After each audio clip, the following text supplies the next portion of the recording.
नाशिकच्या मनसे पदाधिकाऱ्यानं राज ठाकरेंसह अमित ठाकरेंना एक पत्र लिहिलं।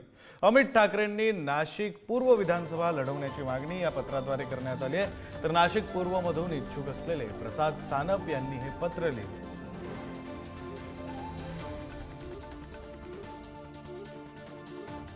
मी आदरणीय राज साहेबांना विनंती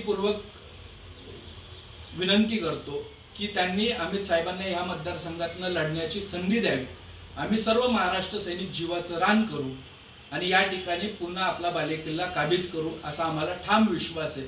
अमित साहेबांना या ठिकाणी फक्त अर्ज भरायला येण्याची व विजयाचं सर्टिफिकेट घ्यायला येण्याची जबाबदारी आम्ही घेऊ। त्यांना संपूर्ण महाराष्ट्रात फिरता येईल ही सगळी काळजी जबाबदारी आम्ही सर्व महाराष्ट्र सैनिक नाशिक पूर्व विधानसभा मतदारसंघातले घेऊ हे असं आश्वस्त करतो।